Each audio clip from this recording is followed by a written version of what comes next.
Ever had someone say effortlessly delicious? They mean this dish, spaghetti and meatballs, and let me show you how to make it, how to pull it off. Hi guys, my name is Rita, the cooking nurse, and in today's video we're going to be making spaghetti and meatballs. First, we are going to start with our vegetables, and if any of you complains about the size of the chopping board and why I'm fidgeting to cut stuff on it when I have bigger chopping boards, you are petty. You're petty, but it's okay. Anyways, we're going to chop our tomatoes into quarters and all the other vegetables. I have this remaining red bell pepper that stayed from the previous meal that I was making. I have an onion, a quarter of red onion. I have a green pepper, and yeah, that's all I'm going to be using for today.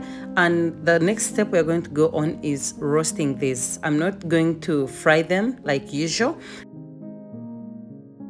I have this parchment paper that I've folded into a bowl shape, and I'm going to go in with my vegetables, throw them into that parchment paper, and then I'll season it with some salt, black pepper, some dry oregano because I want some herby kick, and then I'm going to add in a bit of cilantro and then oil. You can use olive oil for better flavor, but I used, no more sunseed. So I'm going to put this in the air fryer. Like I said, you can put this on the stove top, you can roast this in the oven, or you can actually fry them. This oil and whatever we did, put them on the pan and fry them. See, they produce some juice, and I'm just going to transfer everything in this into the blender. The reason I use the parchment paper this time is because I didn't want to lose all those juices into the air fryer, and I didn't want to be scraping stuff out of it.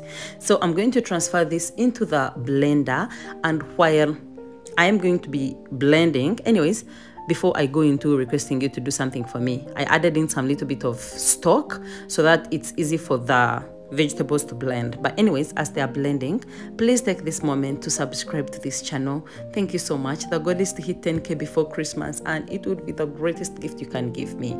I know you're kind, and I know you're gonna do it because it's free of charge.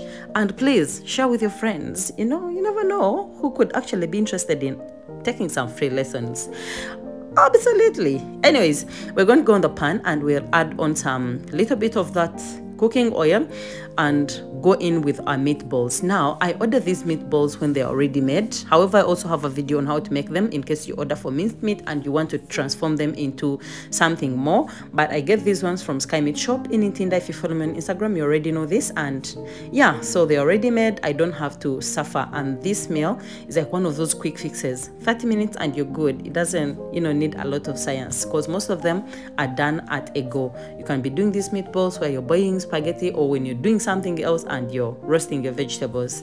Anyways, remove them and then go in ahead with some chopped onions because we want some little bit of more flavor. And yeah, return the meatballs into the pan. I forgot to say that you can also add some little bit of butter, and if you had used so little oil, you can always add on and then transfer that. So our tomato or vegetable puree, we bring it back now. Look how rich that is. So yeah, we're going to pour it in and check seasoning, check if there's salt or not, and if you want to add in more spices, please go on ahead. But the roasting bit was flavorful enough, and it brought that aroma that we wanted. As that is simmering away, we are going to go on and prepare our spaghetti. Our water is boiling. I'm going to add in about a teaspoon of salt and then some oil so that my spaghetti does not stick together, and then I'll put it on as a whole because if I break it, some Italians are going to be mad at me, and I don't want that because those guys are darlings. They invented the best international cuisine. Yeah. Okay, not the Indians, not better than the Indians, but yeah, we move. So I'm not going to break it, but if you want to break yours, you can do it. No one is going to put rules on something that you paid for. Look how our meatballs have come through. The reason I cook them down again is because when you pan-sear them to brown the outside, they do not cook fully inside. So if you put them and immediately put the spaghetti, you risk serving uncooked meatballs, and no one wants to be running to the toilet because you did not think about what you were doing when you're cooking. So anyways, transfer the spaghetti back into the pan and then mix it. I think there are other spatulas that they use to mix these things, but I don't have them, and nothing stops reggae in my kitchen. We're gonna eat properly whether we have the right equipment or not. period. I get these things with my money, so you can't put rules for me. That is it. And no one should for you, okay? Add that little bit of mozzarella because I do not know for what, but I see those people put it and it takes the dish an extra mile. That is it. The dish is done. You're good to go, and someone is going to think you're actually a serious cook when you pull this off. Enjoy, and I'll see you soon. Bye.